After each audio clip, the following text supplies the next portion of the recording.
교재는 뭐 별거 없어요. 피치 한 세네 장밖에 안 돼요. 예, 세네 장밖에 뭐 거창하게 칠까 하다가 그냥 그 제목만 몇 개만 잡고 내가 이 얘기 해야 되겠다. 이거 까먹을까봐 목록 정도만 리스트 한 거고요. 뭐 정보 처리 기술사, 뭐 수험 전략, 공부 방법 이런 것도 있지만 이제 그런 것들 얘기를 할 거예요. 이제 어떻게 이거를 쓸 거냐 실질적으로, 그죠? 그리고 또 하나는 공부 방법이라는 게 없어요. 뭘 공부를 해야지 방법이 나오죠. 아는 게 없는데 무슨 방법을 찾습니까?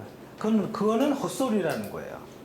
내가 아는 게 있어야지 뭘 얘기를 해서 이렇게 하면 되겠구나 이게 되는 거지. 그냥 매일 몇 시간은 공부하셔야 되고요. 하고 싶지 바쁘니까 못하는 거지. 그리고 뭘 해야 될지 모르니까 외우면 까먹는데 어떻게 하냐고요. 매일 시험은 봐보셔야 되고요. 보고 싶죠. 쓸 게 있어야지 시험을 보지. 누구나 하고 싶어요. 그죠? 그래서 매일 자체적으로 모의고사 보세요. 종이 줬어요. 그래 나도 모의고사 집에서 한번 써볼까? 해보세요. 아무것도 못 쓰지. 나오는 게 없는데 어떻게 모의고사를 봅니까? 나오는 게. 그래서 공부 방법의 핵심은 뭐냐? 공부를 하는 거예요. 해서 내가 넣어봐야 돼요. 그래야지 뭔가가 나오는 거예요. 그래서 이제 그거를 할 거고 쭉 보죠. 자, 이거 혹시 모르니까 이거 얘기할게요. 저기 없어요. 이런 거 없어요. 정보처리 기술사.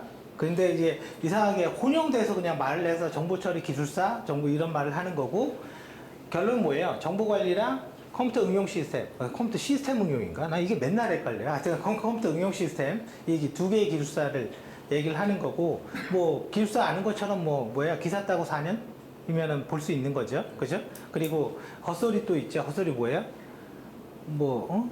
간단히 말하면 나이가 너무 어리거나 스펙이 좀 안 되면 면접에서 안 된다. 헛소리입니다. 헛소리예요. 그건 아주 정말 지금 다 돌아가신 분들이 하는 소리예요. 초창기. 무슨 말인지 알겠죠? 그런 말 하시는 분은 대부분 은퇴했거나 아직 살아있지 않는데 그 말이 아직 남아있어. 무슨 말인지 알겠어요? 다 헛소리예요, 그거. 초창기에는 그랬어. 초창기에는 그랬던 것 같아요. 근데 저도 느껴본 적이 없어요. 그러면 31살에 디도스 장비 관리하다가 기술사 된 사람은 뭡니까, 그럼? 그죠? 그럼 나는 뭡니까, 그럼? 그죠? 엄청 많아요. 그냥 공부하면 되는 거예요. 면접에서 그런 거 갖고 안 해요. 근데 면접에서는 누가 안 되냐? 착한 사람이 안 돼. 착한 사람이 늦게 돼요. 나쁜 놈들이 빨리 돼. 그러니까 면접 한 번에 붙었다. 그거 대부분 좀 나쁜 놈들이야. 왜 그러냐? 간단해요. 기본적으로 여러분들 회사 생활 해봤으니까 알겠지만 좀 착하다 나쁘다 그냥 이런 표현을 할게. 그냥 착한 사람들은 남의 말을 먼저 많이 들어줘. 자신의 주장이 있어도 그걸 한번 양보를 해요. 그리고 다 들어줘요.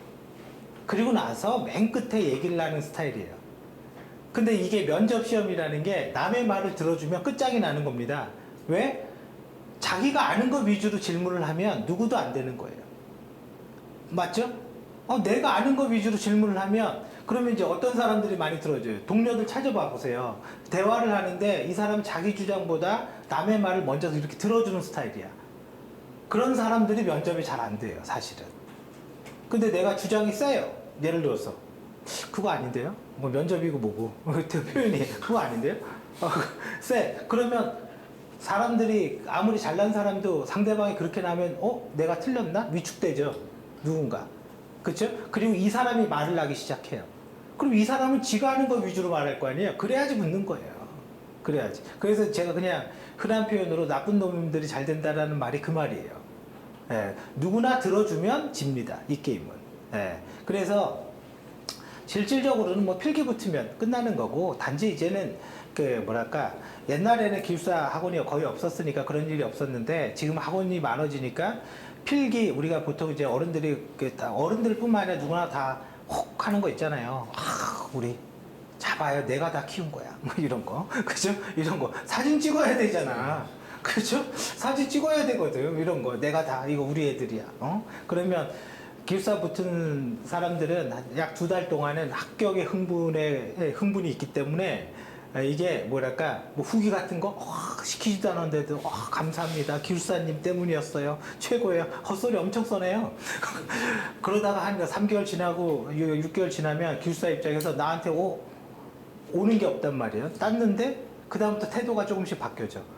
이게 나쁜 게 아니야. 원래 그런 거예요, 사람은. 예, 이걸 나쁘다고 말하는 게 아니라 원래 그런 거예요. 그러면서 아 뭐야, 뭐라도 줘야 되는 거 아니야? 그러다가 이제 뭐 시켜요? 남들 다 하기 싫어. 야 그럼 모의고사나 한번 해봐. 그럼 모의고사 하는 거예요, 기숙사 따고. 예. 그래서 아까 제가 이제 이 수업 촬영하기 전에 얘기했던 게 뭐예요? 토끼몰이 되지 말라고요. 그게 토끼몰이 되는 거예요. 위에 하나를 빛나게 만들고 나머지 다 죽이는 거라고. 예, 그게. 자, 아무튼 그거는 이제 계속 하면서 얘기를 하고, 자, 학습 범위를 이렇게 써놨어요. 소프트웨어공학, 데이터베이스, IT 경영, 정보 보안 뭐 이렇게 써놨는데 기본적으로 응용과 관리는 그냥 똑같다라고 보셔도 돼요. 근데 이제 질문의 방향이나 뭐 이런 게 조금 다를 수는 있어도 범위 자체는 똑같아요. 그러면 소프트웨어 공학에는 뭐가 있어요? 그죠? 뭐가 있죠? 뭐 알아야지 의미가 있잖아요. 그죠? 알아야지. 그래서 요번 기회에 그냥 메모를 해 두시면 될 것 같고요. 일단은 쉬운 거부터 했어요. 정보보안은요, 정보보안 기사 공부하면 끝납니다. 그냥. 감리사의 정보보안서부터 기술사의 보안까지 다 끝납니다. 그냥. 그러면 이게 많건 적건을 떠나서 확실하게 이걸 제낄 수 있는 하나가 있잖아요, 지금. 그렇죠? 시중에 책도 있고. 그럼 정말 끝나요. 정보보안은. 뭐라고 내든 말든. 출제자보다 여러분들 훨씬 많이 알아요. 예, 정보보안은. 그러니까 이건 땡큐인 거야, 이거는. 자, 그래서 한번 보죠. 이거 또 오랜만에 쓰려니까 잘 못 쓰겠네. 자, 소프트웨어 공학. 자, 이렇게 한번 봐봐요. 소프트웨어 공학은 이제 기본적인 건데, 이제 앞으로 계속 나올 여지도 커요. 왜? 내년부터 정보처리 기사 필기가 소프트웨어 공학 위주로 이게 바뀐단 말이에요. 이게 트렌드거든. 그러니까 소프트웨어 공학은 나오든 안 나오든 이제 기본적인 게 있다라고 보시면 돼요. 그러면 이게 크게 뭐가 있죠? 두 개. 첫 번째가 방법론이죠. 그죠? 방법론이에요. 물론 뭐 이론적으로 말하면 소프트웨어 위기도 있고요. 뭐 이런 거 있지만 결론은 키는 방법론이에요. 그 다음에 두 번째가 뭐가 있죠? 사람이 하다 보니까 프로젝트 관리죠. 그죠? 프로젝트 관리. 예, 그래도 뭐 PM복이 기본이고, 그죠? PM복. 근데 이제 PM복은 팩트를 그냥 있는 걸 있는 그대로 이렇게 한 것 뿐이라는 거죠. 근데 의견적인 건 없어. PM복은. 왜? 그냥 이대로 하세요라는 어떤 절차니까. 자, 그리고 사실은 같이 넣어도 되긴 하는데, 이거를 하나 두면 품질이죠. 품질. 그럼 방법론은 뭐예요? 어떤 거를 해결하기 위한 절차와 활동이라고요. 그러니까 프로세스와 액티비티라는 거예요. 여기에 어떻게 오셨습니까? 뭐 이거 내비 찍고 왔나요? 뭐 찍고 왔죠? 그죠? 뭐 헌법재판소 찍고 왔죠? 그죠? 그리고 지하철 타고 몰라 해서 걸어서 여기까지 왔잖아요. 절차, 방법 뭐였어요? 방법 뭐였어요? 뭐 내비라는 걸 찍건 지하철 타건 그게 방법이죠. 그죠? 액티비티. 그죠? 그럴 때 도구 썼잖아요. 스마트폰 툴. 그죠? 그러니까 프로세스와 액티비티와 툴이 조합된 게 방법론이에요. 그러면 그대로만 하면 되는 거잖아. 여기까지 오게 되는 거잖아요. 그러니까 소프트웨어 공학의 방법론은 뭐예요? 소프트웨어를 개발하기 위한 절차와 액티비티와 툴이 뭐냐? 이거예요. 이거. 근데 그거는 여기에 올 때도 여러분들이 대중교통을 이용하겠다라는 거를 하는 방법과 자가용을 갖고 오겠다라는 거와 그죠? 걸어서 가겠다라는 거는 다르죠. 마찬가지예요. 소프트웨어를 하는데 예를 들어서 내가 윈도우에서 개발을 할 거야. 내가 웹을 할 거야. 내가 결론 웹을 만드는 거야. 내가 앱을 만드는 거야. 내가 옛날에 터미널 할때도 MS-DOS처럼 그런 환경에서 만드는 거야. 내가 DB를 뭐 어떻게 하는 거야. 이거에 따라 종류가 많을 뿐인 거예요. 그냥. 그죠? 환경에 따라 이 절차와 액티비티와 툴은 달라진다라는 거죠. 그죠? 그러면 우리가 가장 많이 쓰는 환경이 이런 환경이 있잖아요. 윈도우. 그죠? 정확히 말하면 여기서 말하는 건 윈도우라는 말이 핵심이 아니에요. 그래픽 유저 인터페이스. 뭔가 화면이 나오면서 뭔가 움직이는 거. 그쵸? 그리고 내가 이게 누를 때까지 멍청하게 기다리고 있잖아요. 그쵸? 누를 때까지 멍청하게 기다리고 있다는 거를 다른 어휘로 어떻게 표현해요? 이벤트 드리븐. 이 차이인 거예요, 이 차이. 그죠? 무식하게 누를 때까지 멍청하게 기다리고 있습니다. 이렇게 표현하는 게 아니라 그냥 이벤트 드리븐 이렇게 표현하는 거고 메시지 드리븐 이렇게 표현한 거고 그냥 이뻐요 이거를 어떻게 해요? GUI 환경에서 예, 그죠? 이렇게 그냥 표현하는 것 뿐인 거라는 거죠, 그냥. 그죠? 그러면 이런 환경에 가장 많은 게 뭡니까? 오브젝트 오리엔티드 프로그래밍, 오브젝트 오리엔티드 메소놀로지, 그죠? 객체 지향인 거죠. 그럼 객체의 말뜻은 뭐예요? 객체는 우리가 툭하면 그 객체하는데 아마존 AWS도 객체에다 하세요 그런 말 나오고요. DB에서도 객체라는 말이 나오고요. 소프트웨어 공학에서도 객체라는 말이 나와요. 그러니까 어딜 가도 근데 객체가 이렇게 와닿지가 않는 거죠. 우리가 와닿는 거는 이런 거예요. MS 워드의 문서. 그럼 와닿죠. 뭔지 아니까. 써봤으니까.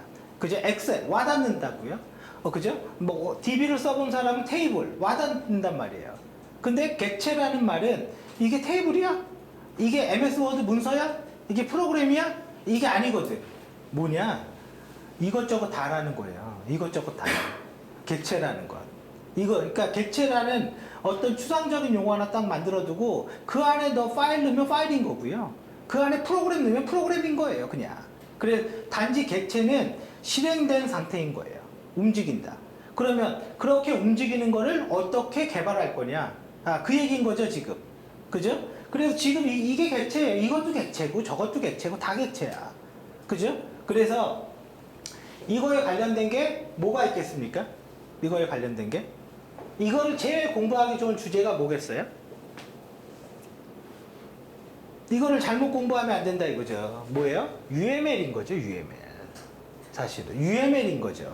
객체 지향을 어떻게 모델링 할 거냐. UML의 핵심인 거예요. 이거를 하면 방법론적 이거 거꾸로 하면 안 돼요. 거꾸로 하면 이렇게 되는 거예요.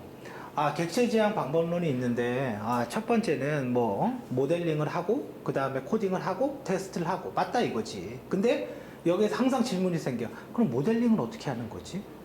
이렇게 그리는 건가? 그럼 내가 하나 이거 그려서 배웠어. 그럼 이게 단가? 이 물음표가 생겨야 돼요. 그죠? 뭐 유즈케이스 다이어그램을 그렸어. 그럼 이게 단가? 근데 UML을 공부하면 최소한 다가 보이죠. 범위가. 그래서 UML을 기본으로 하고 자바 코드를 기본으로 하고 방법론을 올려놔야 돼요. 왜? 와닿지 않으니까. 해본 사람은 문제가 없어.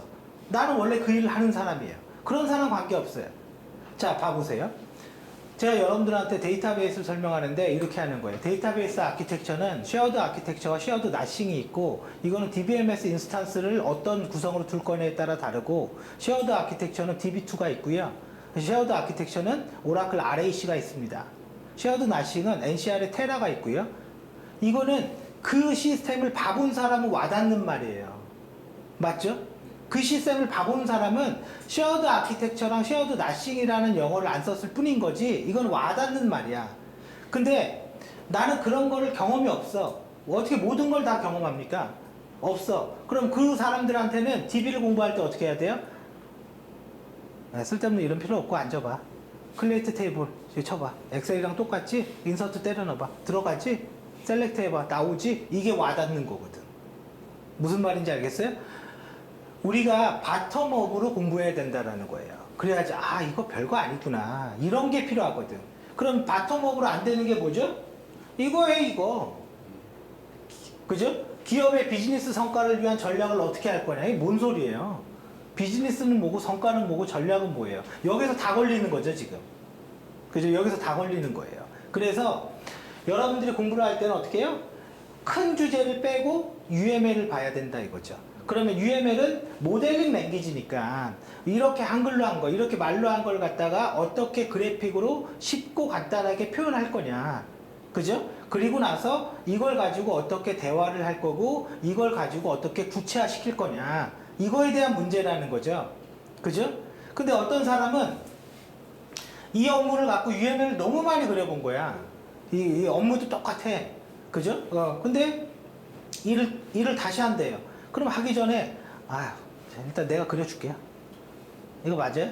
여기 더 필요한 거 있어요? 이렇게 할 수도 있죠. 경험이 많으면 가능하다는 얘기예요. 그게 맞아요. 경험이 많으면. 그럼 어차피 뭐 얘네 뭐 만들 건지 뻔한 거야. 내 입장에서. 물론 그러다가 누락이 있을 수도 있겠지. 근데 기본 틀은 뻔한 거예요. 그러면 어떻게 해요? 바로 그냥 빨리 만들고 검증하면서 어떻게 해요?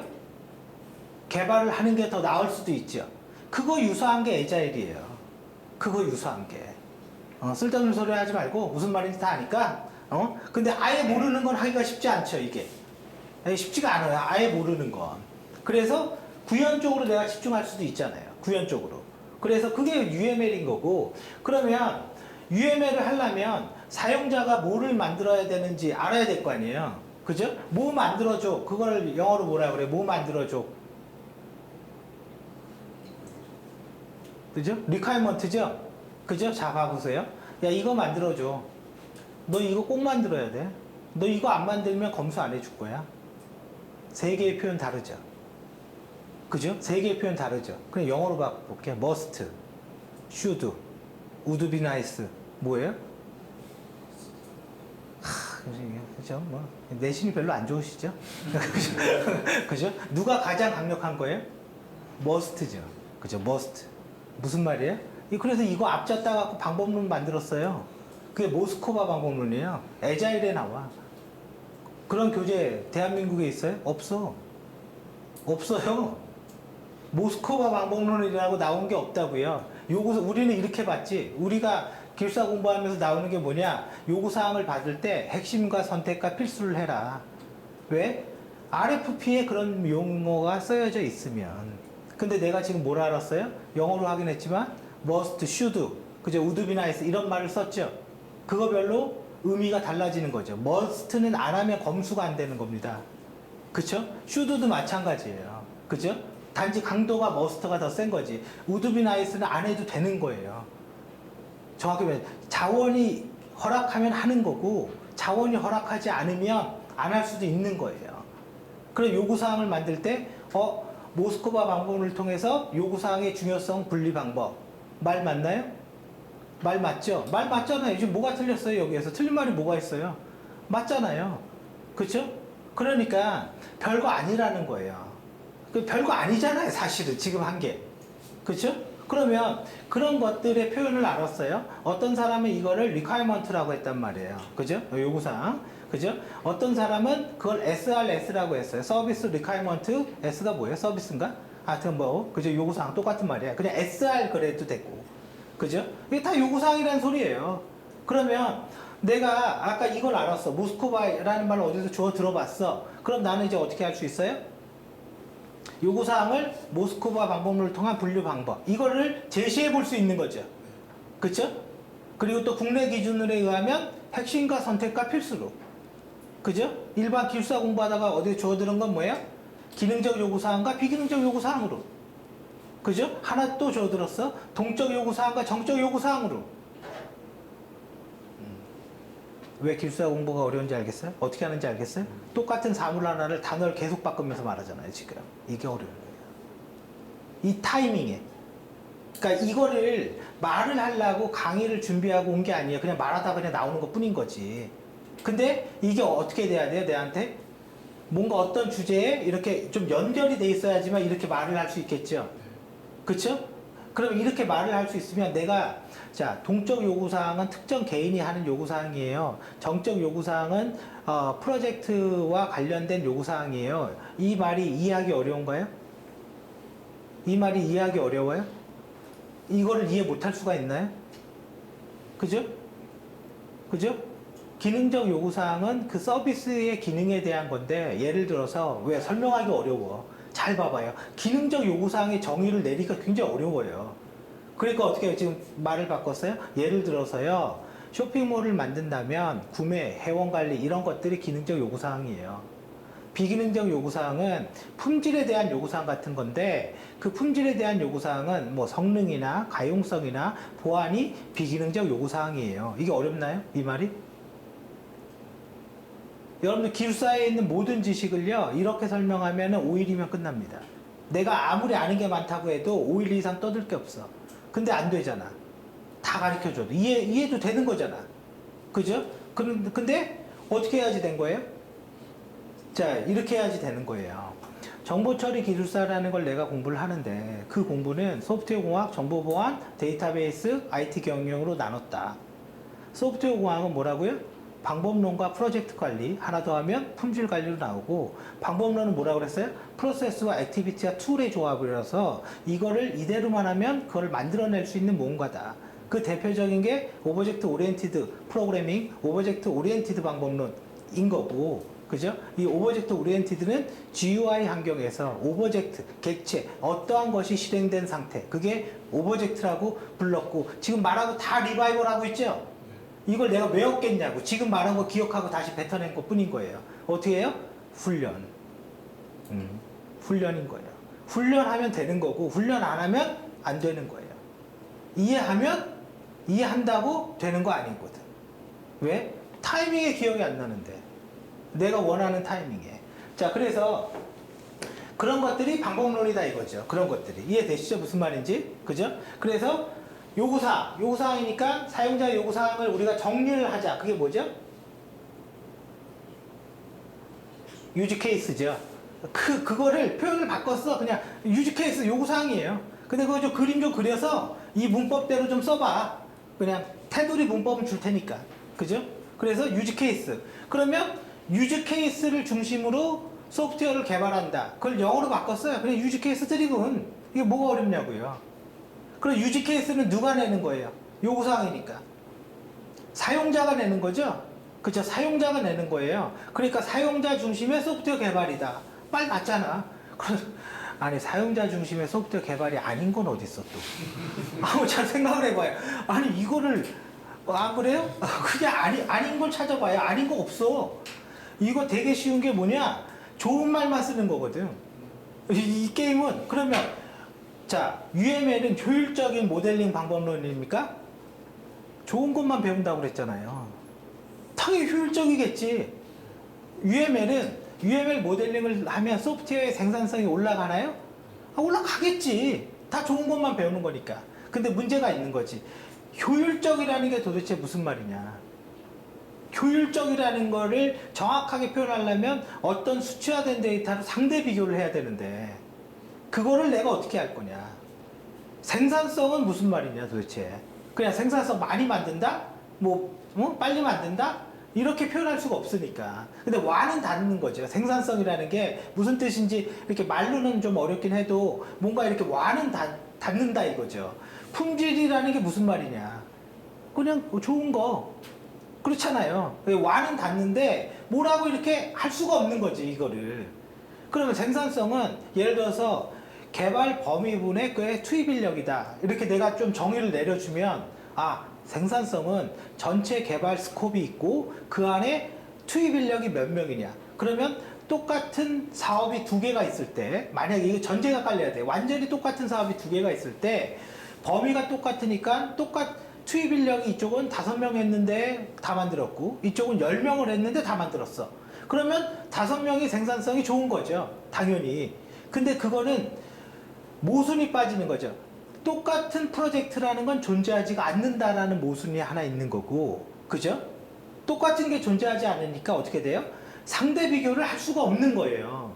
맞잖아요. 똑같은 게 있어야지 상대 비교를 하죠. 얘가 얘보다 그걸 어떻게 비교하냐고요. 학생들은 비교하죠. 어떻게? 성적으로. 이거는 성적이 얘가 얘보다 난 것 뿐인 거지 얘가 우수한 건 아닌 거예요. 그렇지 않아요? 그죠? 부모들이 오버를 한 거지. 성적이 떨어지면 얘한테 처지는 거라고. 그렇지 않나요? 그쵸? 네, 맞아요. 그러면 그냥 서울대부터 이순으로 다 잘 먹고 잘 살게요? 그럼 목포대 부동산학과는 어떻게 살라고? 죽으라는 얘기예요? 말이 안 되잖아요. 그쵸? 네, 그건 말이 안 되는 얘기거든. 그러니까 상대 비교가 너무너무 어려운 겁니다. 이렇게 딱딱 비교하는 게. 그쵸? 이제 그러니까 어떻게 하는 겁니까? 추상화 레벨에서 비교를 하는 거예요. 추상화 레벨이라는 건 뭐예요? 나쁘게 말하면 대략적으로. 그죠? 대략적이라는 거는 오차가 있는 거 아닙니까? 그쵸? 대략적이라는 건 오차가 커져요. 그쵸? 그러면 성인이라는 게 완료된 상태라고 보고 애들 그냥 깐난애기는 못생긴 순으로 귀엽죠? 가만히 보면 가만히 봐보세요. 깐난애기가 눈 크고 콧대 딱 써있고 이러잖아요? 그럼 별로 정 안 가. 그냥 이게 얼굴이 밋밋해야 돼. 그래요. 근데 그 이쁜 애가 크면 어떻게 됩니까? 말짱 꽝 되지. 맞아요. 깐난애기는 못생긴 순으로 귀여워요. 가만히 보면. 안 그래요? 맞아요. 자, 아무튼 그런데 그 상태에서 너 참 잘생겼구나. 근데 완료된 상태가 어른이라고 그랬잖아요. 그럼 오차가 클 수밖에 없는 거죠. 당연히. 그래서 오차가 크니까 어떻게 해요? 예측할 수밖에 없는 거고, 그게 그냥 영어로 하면 버지팅 하는 거예요. 예측하는 거야. 그죠? 그럼 어떻게든 구체화시킬 거냐. 이게 문제가 되는 거지. 그죠? 네, 그래서 결과적으로 요구사항이라는 거는 아직 미완의 어떤 것들을 갖다가 내가 요구를 하는 거야. 이거 해줘. 근데 이거는 구체화된 건 아닌 거예요. 그러니까 소프트웨어 공학은 하면서 뭔가 구체화시켜야 되는 일이 일어나죠. 그죠? 근데 우리가 이제 세련되게 얘기할 때, 야, 그거 구체화해야 돼. 이렇게 말하지 않고, 그걸 좀, 어휘를 좀 다르게 쓰는 것 뿐인 거예요. 뭐예요? 탑다운으로 접근해. 단계적으로 상세화해봐. 무슨 말인지 알겠어요? 다 비슷한 말이에요. 그쵸? 그러니까 그런 어휘를 쓰는 것 뿐인 거야. 그냥 구체화해. 그 소린 거예요. 그러니까 유지 케이스는 가장 추상화된 레벨이다. 맞다? 맞죠? 추상화됐다라는 건 깐난애기라고 생각하면 돼요. 깐난애기니까, 그죠? 구체화되지 않았다는 얘기고, 그러면 간단하게 표현하는 거죠. 그쵸? 간단하게 표현한 거예요. 깐난애기가 딱 태어났을 때, 첫 번째 뭐부터 봅니까? 남자, 여자부터 보나요? 그걸 미리 알고 있지 않았나? 그죠? 그죠? 미리, 제가 아는 그 친구 아버님이 한의사 하는데요. 자기 한의약을 먹으면 여자가 남자로 바뀐대요. 돈 엄청 많이 벌었어. 근데 진짜, 내 친구니까, 야, 씨. 니네 아빠 진짜 대단하다. 돈 엄청 많이 벌었어. 아무튼 여자가 그거 먹으면, 임신한 지 3개월 안에 먹으면 여자가 남자로 바뀐대. 근데 남자를 여자로 바꿀 수는 없대. 뭐 그거는 왜 그런지 모르겠지만 아무튼 바뀐대요. 뭐 급한 분은 얘기하세요. 네. 아무튼 자, 지금도 인기가 있는지 모르겠지만 결론적으로 애가 태어나면 가장 긴 건 뭐예요? 정상이냐가 일단 1등이죠. 그죠? 정상이냐. 팔다리는 있고 손가락 발가락은 다 붙어 있냐 이거죠. 그죠? 그럼 그 얘기는 뭡니까? 어떤 어린아이도 공통적인 건 있는 거죠. 우리가 어린아이라고 애기라고 얘기하는 건 최소한 머리, 팔다리, 몸통은 있어야 될 거 아니에요. 그쵸? 그게 단지 사이즈가 또 작죠? 태어날 때 키가 170으로 태어난 애 있어요? 없잖아요. 그죠? 특정 범위 내에서 들어오는 거죠. 그러니까 갓난 애기는 뭔가 공통적인 게 많은 것들이에요. 맞죠? 뭐예요? 추상화는, 앱스트랙션은 간단하고 공통적인 거를 뽑는 거구나. 그거예요. 추상화 레벨이라는 거는 간단하고 공통적인 걸 뽑아서 이거를 공통은 따로 분류하고, 그죠? 얘만 독특한 게 있단 말이죠. 얘만 독특한 게. 그럼 뭐 예를 들어 남들보다 눈이 더 커. 남들보다 뭐 체격이 너무 커. 뼈골이 왕성해. 뭔가 얘만 일반적이지 않는 게 있는 거죠. 그쵸? 그러니까 그 얘기는 일반적인 것도 있고 일반적이지 않은 것도 있다라는 거예요. 그럼 일반적인 거를 영어로 그냥 바꿔요. generalization. 그죠? 그게 제너럴라이제이션이에요. 가장 일반적인 거. 머리 있고 팔다리 다 있어. 그 제너럴라이제이션을 어떻게 해요? 구체화시켜야 되는 거죠. 스페시피케이션. 이런 말들을 갖다가 공부를 할 때 어떻게 해야 되냐? 이렇게 하는 거예요. 이제 설명을 바꿔서 소프트웨어 공학은 처음에 만들 때 어떤 소프트웨어도 지켜야 될 원칙이 하나 있습니다. 그 원칙이 뭐냐? 첫 번째 1번 abstraction. 두 번째 2번 generalization. 3번 스페시피케이션, 4번 모듈라이제이션, 5번 인포메이션 하이딩. 그죠? 그죠? 친구가 와서 야, 너 애 낳았다며 애 좀 보여줘 그랬더니 콜라당 벗겨서 보여줘요? 그죠? 팬티는 입히잖아. 그죠? 인포메이션 하이딩이라고. 그죠? 중요한 거는 직접 볼 수 없게 해라. 그 얘기예요. 중요한 거는 팬티를 톡에서 보라고. 무슨 말인지 알겠어요? 이게 안 웃겨요? 여러분들 사는 게 힘들죠? 이 말의 핵심은 뭐냐면 이런 거예요. 내가 어떤 거건 익숙하지 않은 걸 공부하는 거예요. 근데 그거는 세상에 다 있어. 가만히 보면. 가만히 보면 세상에 다 있는 거야. 그거를 꼭 찾아내야 되는 거예요.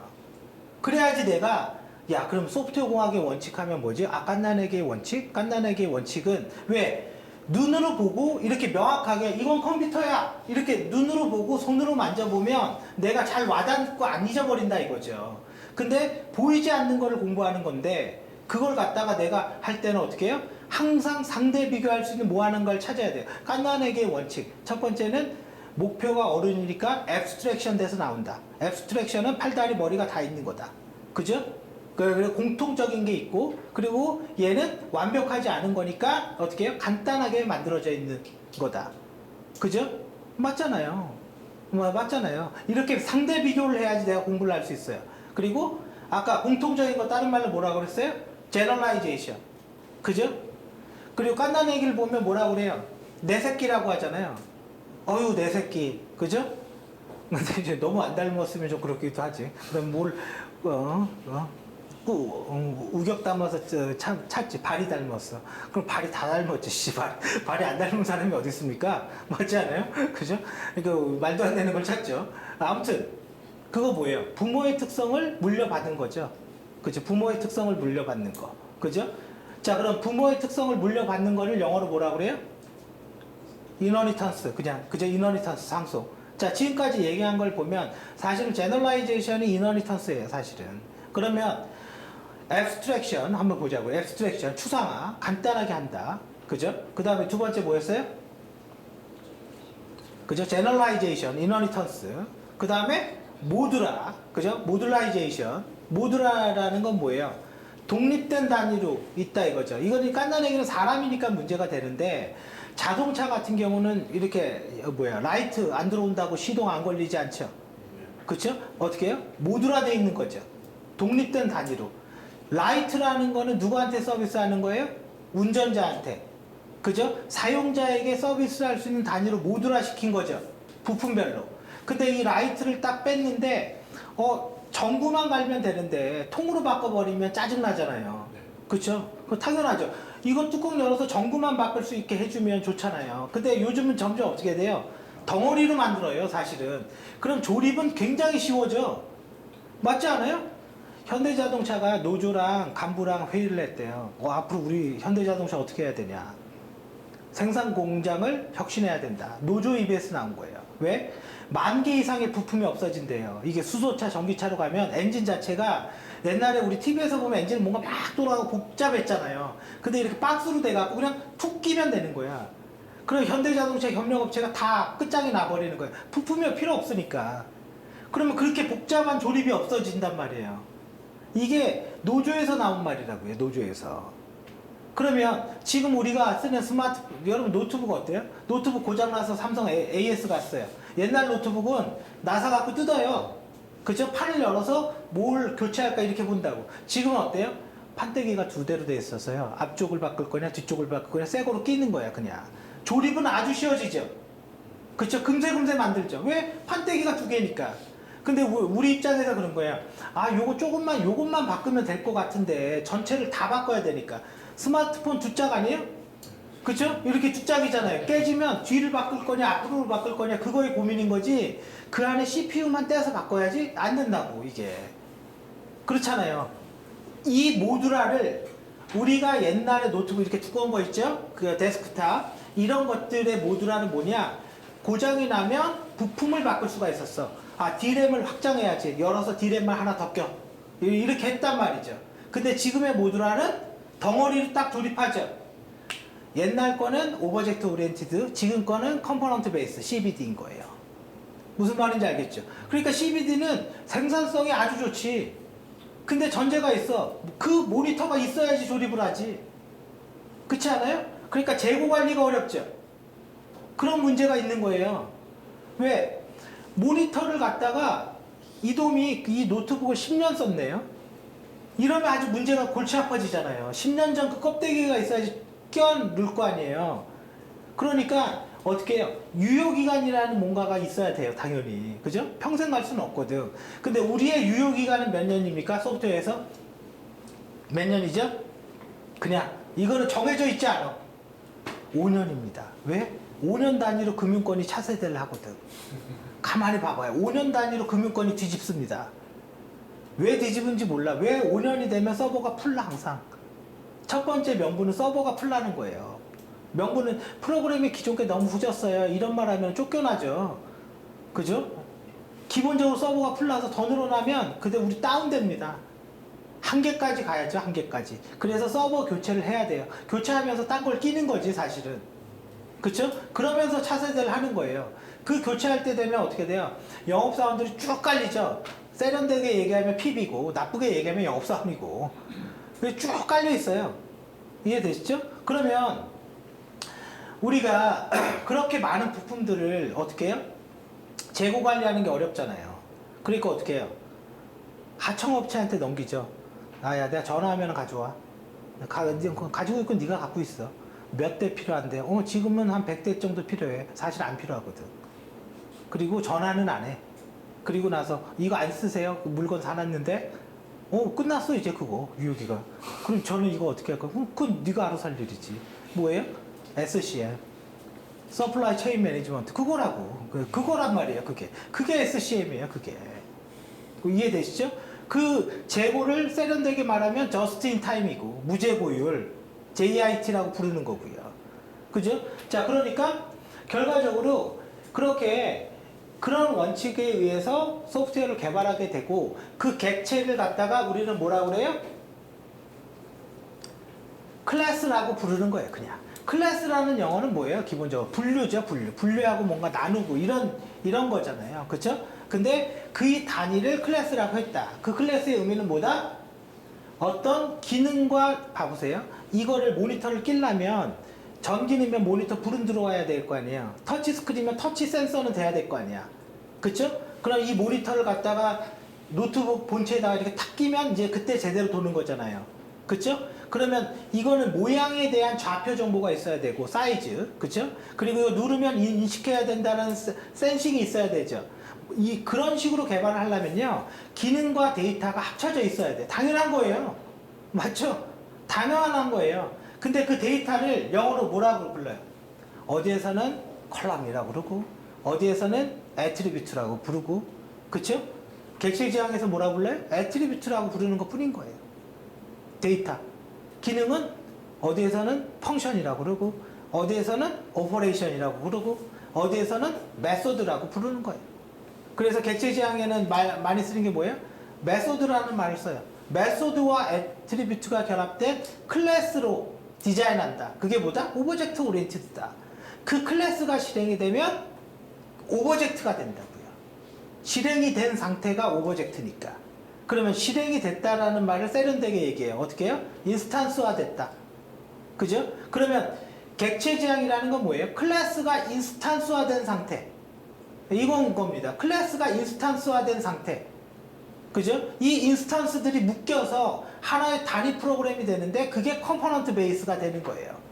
그러니까 뭘 갖고 지금 계속 말을 바꾸는 거잖아. 그죠? 그냥 우리가 볼 때 그냥 프로그램이야. 이거거든. 우리가 볼 때. 그죠? 자, 그래서 클래스라는 걸 만들어요. 그럼 클래스라는 거는 여러분들이 컴퓨터를 쓸 때 여러 가지 케이스가 있어요. 전원을 넣고 부팅을 하는 경우가 있고, 노트북은 덮어놨는데 연 경우가 있고요. 켜져는 있는데, 그쵸? 이 케이스가 있단 말이죠. 그리고 우리 노트북은 좋아. 이게 이렇게 뒤집어서 이렇게 접혀. 접힌 상태에 키면 좀 다르죠. 그쵸? 접힌 상태에서. 그리고 컴퓨터가 켜지는 순서는 거의 비슷하죠. 전원이 들어가고 뭐 체크하고 윈도우가 뜨고 이거는 비슷하잖아요. 클래스는 제가 뭐라고 그랬어요? 분류라고 했죠. 분류는 정적이라고 해요. 분류는 구조화라고도 얘기해요. 구조화, 스트럭처. 구조화돼 있다. 그러면 여러분들이 영어를 봤을 때 이런 거예요. 스트럭처드 프로그래밍 뭐예요? 구조화된. 분류 나눴구나. 기능을 나눴나 보지 뭐. 그러면 큰 기능, 작은 기능 뭐 이런 거지 뭐. 그죠? 스트럭처라는 것. 그죠? 그럼 그 분류를 할 때 앱스트랙션이나 이너니턴스를 쓰면 공통이라는 게 뭔지 먼저 분류를 해야 되는구나. 일단은 공통을 식별하고 니네에만 해당되는 거. 그렇잖아요? 우리가 분류가 돼 있잖아요. 우리 집도 넣으면 뭐가 나와요? 마루가 나오잖아. 마루는 뭐예요? 공통 에리어잖아요. 그냥 공통 영역. 공통을 잡고 방을 만드는 거지. 방을 만들고 마루를 만들면 어떻게 됩니까? 아파트 갔는데 집의 구조가 이상하게 되지. 그렇죠? 마루가 이상하거나 뭔가 이상해. 그죠? 우리가 이상하다고 얘기할 때는요, 보통 마루나 부엌이 이상할 때 그 집이 이상하다고 얘기해요. 가만히 보면. 그렇지 않아요? 마루 중간에 기둥이 있어. 그럼 무조건 이상한 거지. 이거 뭐 어쩌라는 거야, 이 기둥. 그쵸? 그럴 땐 이상하다고 얘기해요. 왜? 공통이라는 가장 중요한 거를 먼저 설계하지 않았으면. 그죠? 자, 그래서 정적 모델링, 스트럭처, 구조화. 근데 아까 노트북 키는데도 순서가 있다라고 그랬잖아요. 그 순서, 그냥 순서 영어로만 해야 합니다. 그냥. 시퀀스. 그러면 얘는 뭐겠어요? 동적 모델링. 그죠? 동적 모델링. 움직임. 다른 말로 플로우. 이거하고 이거하고 이거 해야 됩니다. 이거하고 이거하고 이거 해야 됩니다. 그죠? 그러니까 유지 케이스, 클래스, 시퀀스가 중요한 게 아닙니다. 유지 케이스, 클래스, 시퀀스가 중요한 게 아니에요. 그 얘기하는 건 요구사항을 받고 정적과 동적을 둘 다 해야 되는구나. 그죠? 무조건 정적과 동적은 둘 다 해야 되는구나. 자, 물어봅니다. 정보보안에서 침투 테스트, 모이해킹 할 때 어떻게 하실 겁니까? 사용자의 요구사항을 받고, 좀 말이 이상하죠? 사용자가 쓰는 서비스를 받고, 그게 요구사항이에요. 아까 SR의 영어 약자 봐보세요. 똑같은 말이에요. 서비스를 받고, 첫 번째는 어떻게 해요? 동적으로 할 건지, 정적으로 할 건지 결정하겠습니다. 그럼 결론은 어떻게 해? 둘 다 하는 거지, 뭐. 동적은 뭐예요? 구조를 뭔가 해킹하겠다라는 거고, 정적은. 동적은 뭐예요? 흐름. 사용자가 어떻게 서비스를 받냐. 그죠? 사용자가 인터파크에서 항공기 티켓을 예약하는 과정. 그게 흐름이죠. 그 단계별로 다 해보겠다라는 거죠. 무슨 말인지 알겠죠? 그러니까 이거는 모델링이나 그런 것들이 하면 무조건 나오는 겁니다. 무조건 나오는 거예요. 그죠? 그리고 이렇게 우리가 프로그램이라는 걸 만들게 되면 결과적으로 클래스 하나가 프로그램 하나냐. 아까 단위를 생각해 보세요. 단위를. 그죠? 노트북 큰 거에서 작은 거로. 그죠? 이제는 조립만 하면 돼요. 그러니까 이 클래스 이꼴 프로그램 하나일 수도 있어. 근데 일반적으로는 클래스가 n개일 수도 있어요. 그 n의 수가 몇 개냐. 그거는 뭐가 결정해요? 서비스 단위, 모듈화 단위가 결정하는 거예요. n의 수가 몇 개의 클래스로 이루어져 있냐는. 그래서 그걸 뭐라고 그래요? 이제는 컴포넌트라고 하죠. 이 컴포넌트가 사용자가 쓰는 모니터, 사용자가 쓰는 프로그램 단위, 독립적으로 실행될 수 있는 단위라는 용어를 갖고 오는 거죠.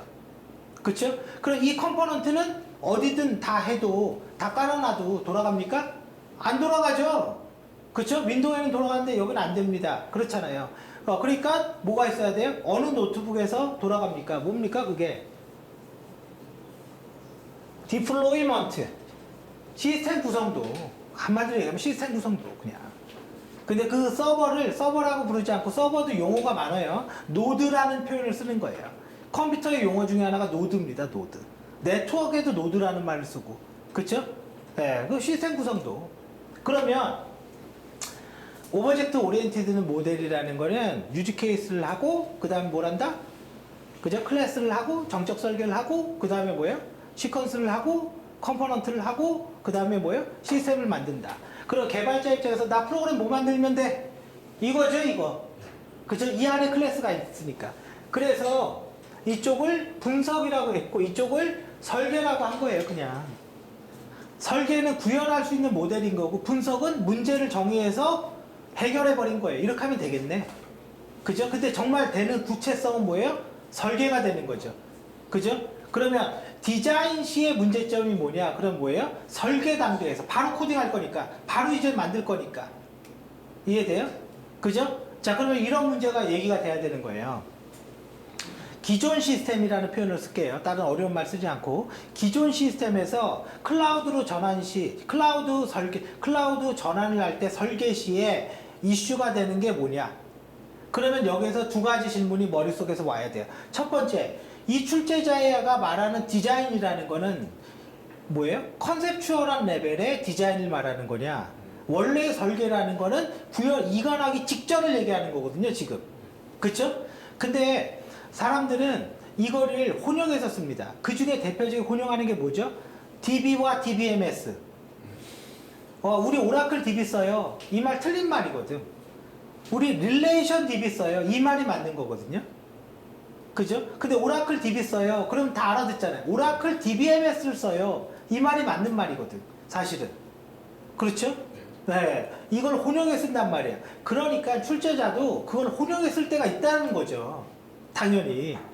그러면 여러분들이 내가 디자인이라는 용어를 분명히 알고 있기 때문에 그러면 이렇게 해도 되는 거예요? 자, 디자인의 의미 해석에 따라서 이거를 문제에 대한 분석의 관점으로 볼 거냐, 이거를 실제로 구현하는 바로 전 단계로 볼 거냐에 따라서 답은 달라지죠.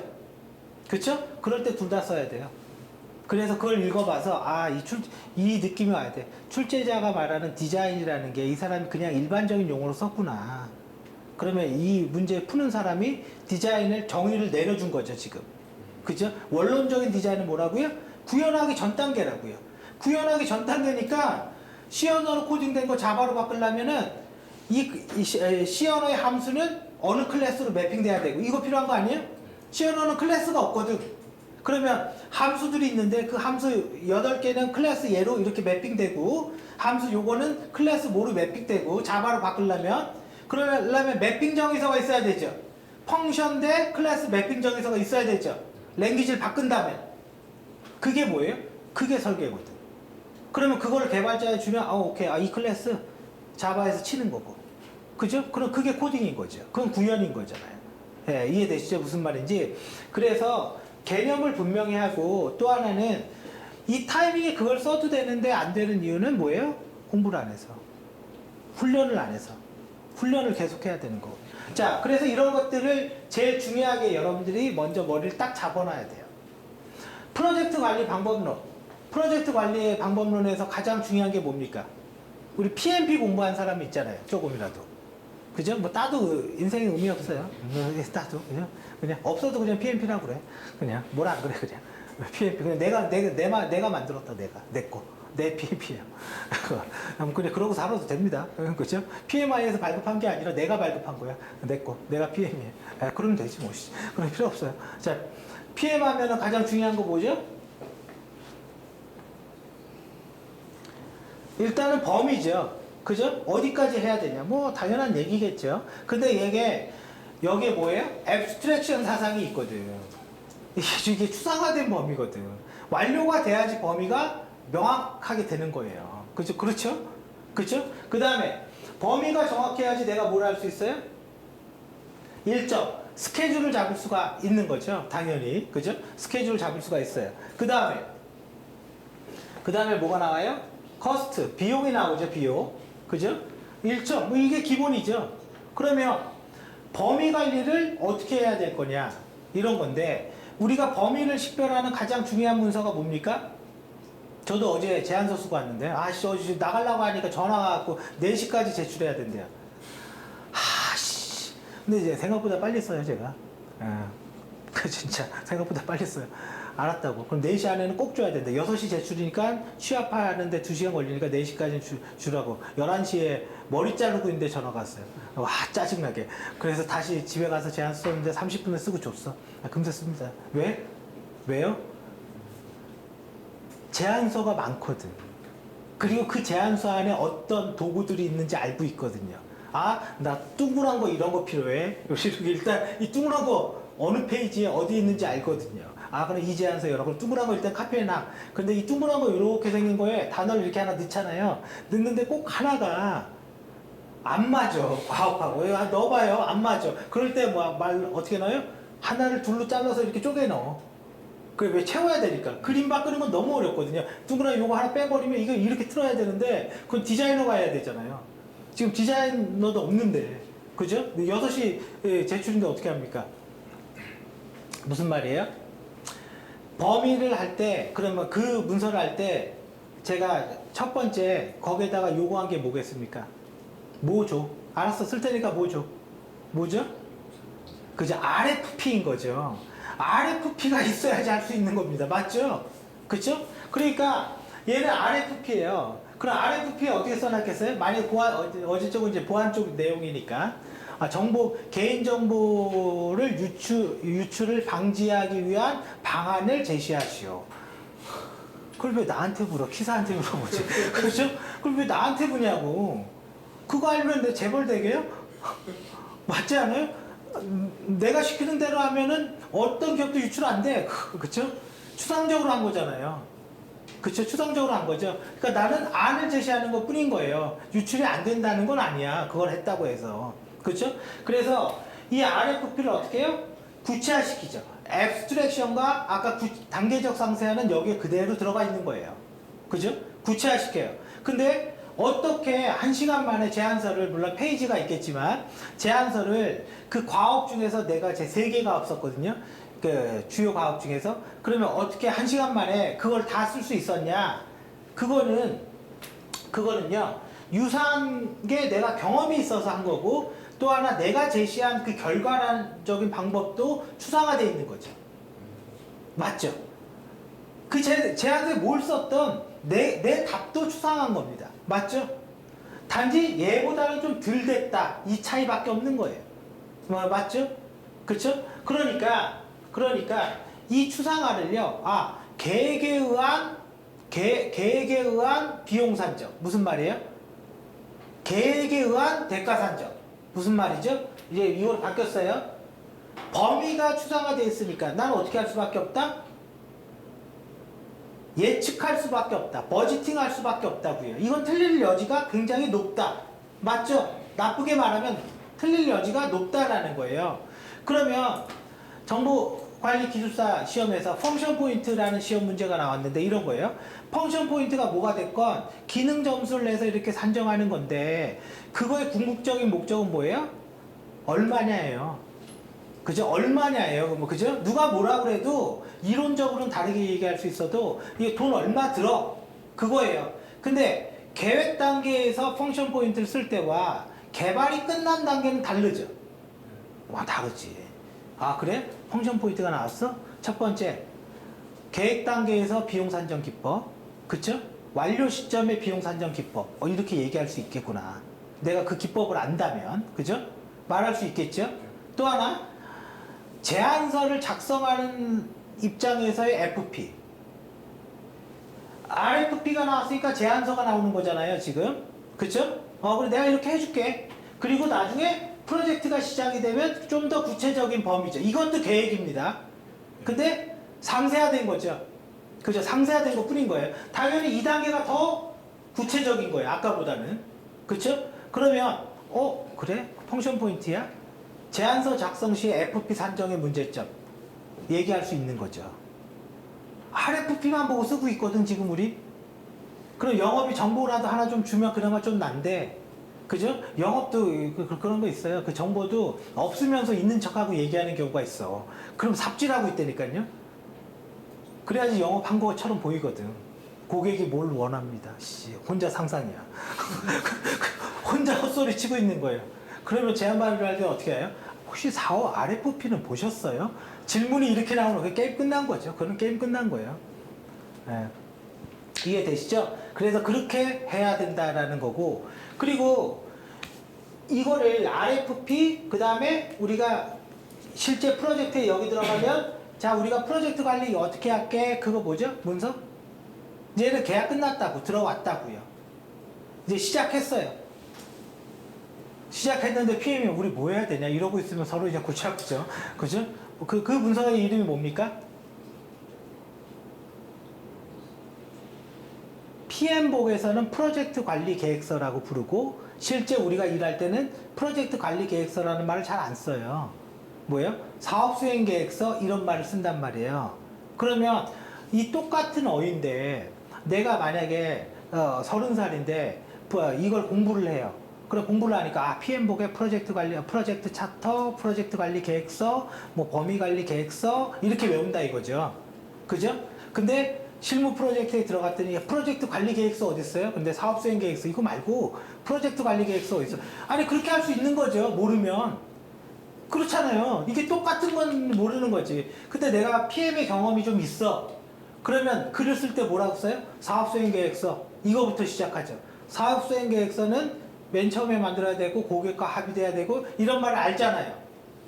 근데 내가 경험이 없는 사람인데 그걸 아는 사람이 얘기를 해준 거예요. 야, 그래 이왕이면 프로젝트 관리 계획서라고 쓰지 말고 사업 수행 계획서, 과업 대비표, 요구사항 추적표 이런 말로 좀 써봐. 그러면 경험 없는 사람도 있는 것처럼 됩니다. 그럴 것 같지 않아요? 그렇게 돼요. 근데 누가 그걸 예를 들어서 이런 거예요. 검수확인서라는 말도 쓰고 완료 보고서라는 말도 쓰고 착수 보고서라는 말도 써. 그러면 어떻게 돼요? 경험 있게 됩니다. 경험 있게 돼요. 근데 이런 꼴이 되는 거지. 나는 나이가 어리고 경험이 적어. 그러면 어떻게 해요? PM복을 깔고 공부하게 돼요. 맞죠? 그럴 수밖에 없는 거예요. 그러니까 프로젝트 차터, 프로젝트 관리 계획서, 범위 계획서, 뭐 스케줄 뭐 쭉 해서 쫙 썼어. 채점하는 사람이 한마디예요. 외웠구나. 자, 참 잘 외웠어. 오케이. 근데 어떤 사람이 썼어? 어떻게 써요?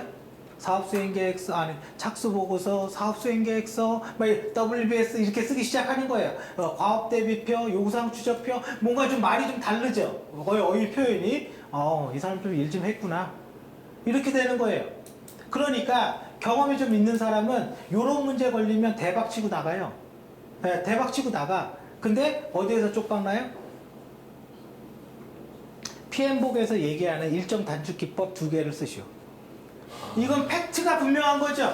경험이 없는 사람 대박인 거예요. 패스트 트래킹도 있고요. 그죠? 그 다음 뭐 있더라? 리소스, 아니 뭐 있더라? 기억이 갑자기 안 나네.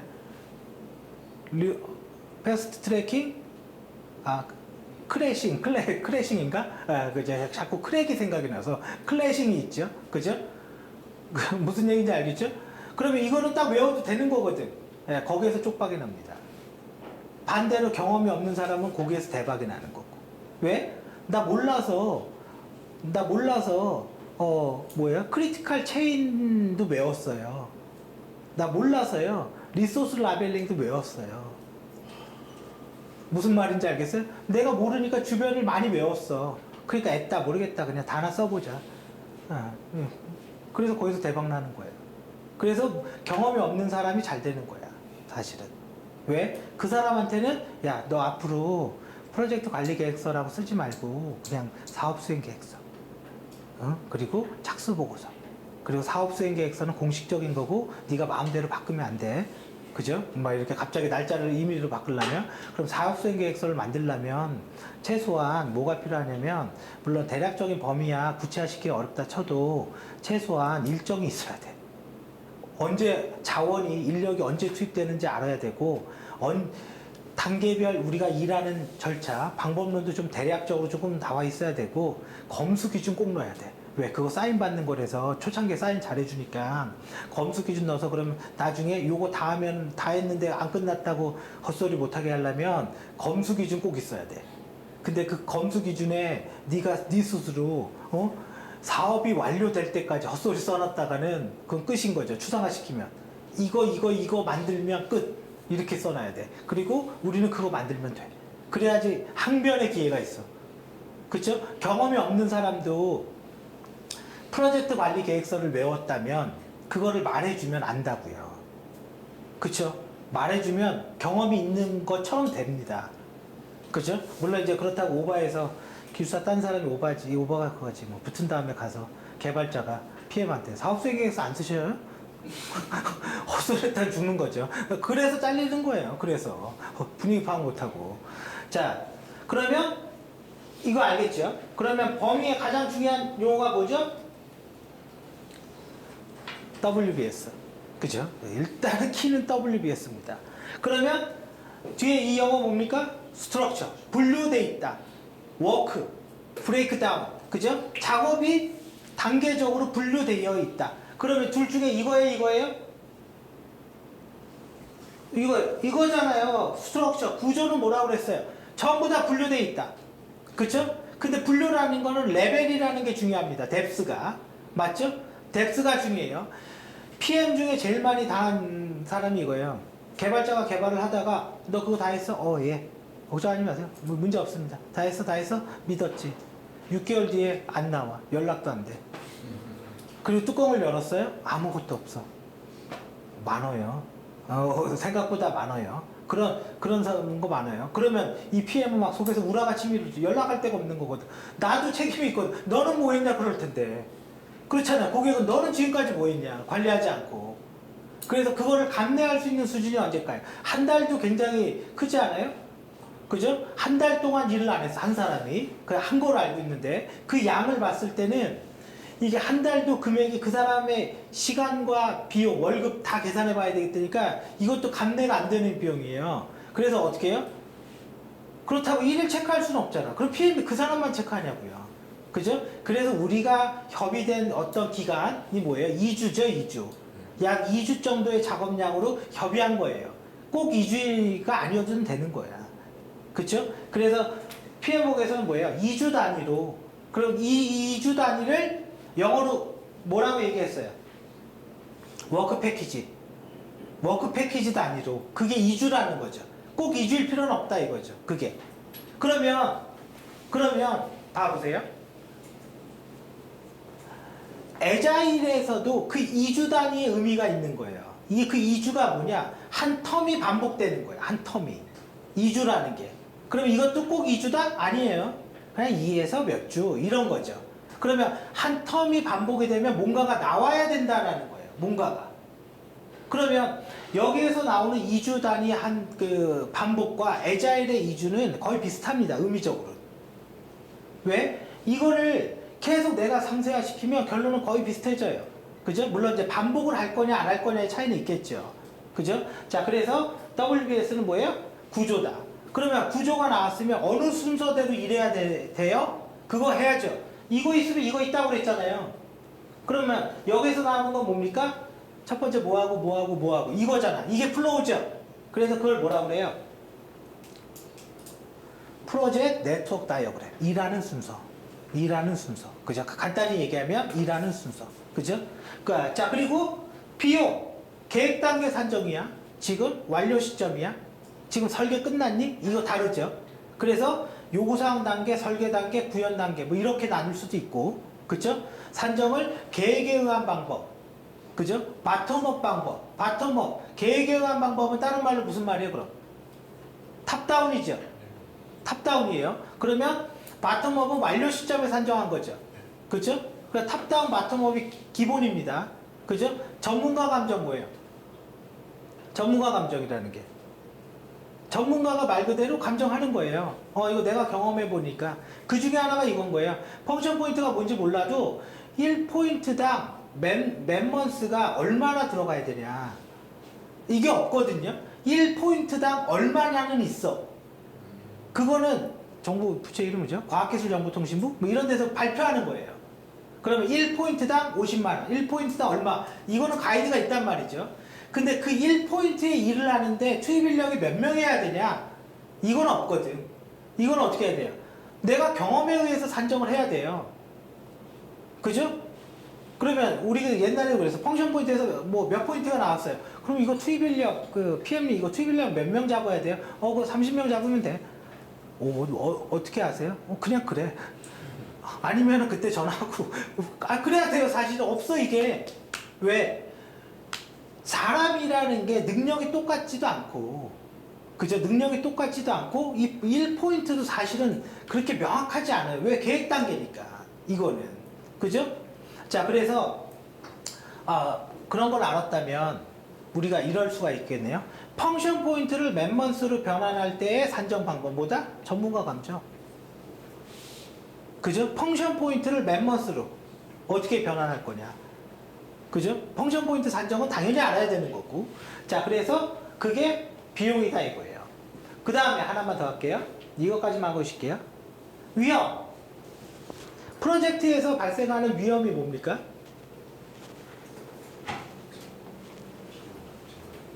뭐 비용이 있다 이거죠. 그죠? 비용이 있다. 뭐 돈만 주면 다 해주죠. 뭐 그죠? 먼저 선입금 해주면 감사하고, 그죠? 뭐 그런 것도 있고, 그런 것도 있죠. 뭘 만들어야 될지 모르겠어. 정말 일을 열심히 하고 싶은데, 뭐 해달라는, 도대체 나한테 뭐를 해달라는 거야? 그게 언제 있어요? 보통? 그런 일이 있는데, 정부가 이렇게 바뀌면 첫 해 연도에 뭐 어떤 사업이 많냐면 ISP가 많습니다. 이 ISP가 이게 눈먼 돈입니다, 이게 정부, 왜냐면 대통령 임기가 5년이잖아요. 이 5개년 동안 우리가 이런 일 할 거야, 이런 얘기거든요. 그러면 대통령 임기 1년 차에는 저번 대통령이 미처 못했던 거 다 그거 개발 끝나야 돼요. 그러니까 1년 차에는 별로 할 게 없어. 그러니까 나머지 그 1년 차에는요, ISP 사업들이 많아요. 향후 뭐 5년 동안 이렇게 할 거야. 이거란 말이죠. 그죠? 근데 이 ISP 사업이 그러면 이렇게 할 거야 이건데 그 ISP가 끝나고 이제는 개발이라는 거를 딱 들어가는 순간 그게 구체적이지 않거든. 왜? 비용도 싸고 기간도 짧고 그리고 개발할 PM이 와서 ISP를 하지 않거든요. 이 두 개의 업체가 틀려. 이렇게 하면 또 뭐라 해? 업체 똑같으면. 네, 그러니까 남이 한 거잖아. 근데 실제 개발할 사람은 입장에서는 완전히 다른 거죠. 좀 구체적이고 이게 정말 맞는 거냐. 이런 문제가 있잖아요. 그리고 ISP를 시작하면 공공 쪽에서 어떻게 해요? 모든 업체가 ISP 업체 영업이 다 붙어요. 안 그런가요? 니네 빅데이터로 ISP 한다며. 우리 이런 솔루션이 있는데 이거로 할게요. 힘들면 써줄까? 써도 줘. 써도 줍니다. 그죠? 그러면 그냥 그걸로 끝낼 수도 있어요, 사실은. 자, 아무튼 다 붙는단 말이에요. 이제 그러다 보니까 내가 프로젝트를 시작하는데 뭔가가 구체적이지 않은 거예요. 그래서 일례가 뭘까요? 우리가 박근혜 정부 때 나왔던 프로젝트가 뭐죠? 집에 가고 싶어요? 나도 가고 싶어요. 나도. 오고 싶지도 않았어. 박근혜 정부 때 나왔던 게 뭐죠? 요것만 딱 얘기하고 싶게요. 공공 데이터 개방하겠다. 맞죠? 그럼 뭐 이렇게 사이트 만들고 얼추 쭉 했단 말이지. 첫 번째 1번 질문. 누가 써? 지금 누가 씁니까? 그리고 지금 틀에 와서 하는 게 뭡니까? 공공 데이터를 통해서 뭔가 분석을 더 할 수 있게 인공지능, 빅데이터, 헛소리 막 붙여놓죠? 예. 왜 헛소리라고 하는지 아세요? 개방된 데이터는요, 통계가 끝난 데이터를 개방하기 때문에 그래요. 나한테 분석을 하라고 그러면 원천 데이터를 줘야 돼요. 그래야지 내가 알고리즘을 쓰건 무슨 짓거리를 하건 뭔가를 하죠. 합산된 데이터는 나한테 큰 의미가 없다고요. 그런 거 같지 않아요? 개방된 데이터는요, 통계 분석 결과 데이터를 개방합니다. 그러니까 프로젝트가 요 RFP가 어떻게 나오냐면 서비스 활성화를 할 수 있는 방안을 제시하죠. 인풋이 안 되는데 어떻게 활성화를 합니까? 그러면 그나마 SDS는 괜찮아. 직원들한테 야 이거 다음 달 오픈이니까 지금부터 2달 동안 SDS 전 직원은 이거 좀 써라. 그럼 통계가 잡히거든. 오픈하니까 사용자가 이렇게 급증했어요. SDS 떠나는 순간 사용자는 없어요. 이거 엄청 많습니다, 이런 일. 왜? 검수는 해줘야 되니까. 이런 일 엄청 많아요. 그다음 SDS는 낫지. 중소업체는 어떻게 하라는 거예요? 여기 미치는 거예요, 그때는. 자, 그래서 위험의 기본은 요구사항이 명확하지 않으면 항상 이런 문제가 일어나요. 그게 일단은 핵심이에요. 그래서 뭐를 해달라는데. 자, 여기까지 해서 소프트웨어 공학을 대략적으로 얘기를 했는데요. 뭐 구체적으로 뭐 무슨 뭐 어떤 주요 토픽 이런 얘기는 안 했어요. 근데 여러분들이 이렇게 해야 되는 거예요. 틀을 머릿속에서 이렇게 잡은 다음에 이제 예를 들어서 뭐 어떤 토픽이 나왔어. 예를 들어서 뭐 타이밍 다이어그램이 나왔어. 그럼 내가 지금 잡혀 있는 방법론과 프로젝트 관리 방법론에서 여기인데 이건 분석이야 설계야 위치를 딱 잡아요. 그래야지만 내가 어떻게 돼요? 이게 돼. 구조화가 돼요. 이게. 그러니까 그릇 안에 넣으라는 거죠. 그릇 안에. 내 머릿속에. 그리고 나서 과연 그럼 나는 이 그릇을 어떻게 더 만들 거고 그죠? 그게 필요한 거죠. 예. 그거에 대한 답이 수검 전략이에요. 그 답을 찾는 게. 어떻게 더 그릇을 많이 만들 거고 어떻게 이 그릇을 유지할 수 있을 건지. 그죠? 예, 그게 수검 전략이에요. 그러면 공부 방법은 끝난 거예요. 네, 그러면. 자, 아무튼 여기까지 하고요.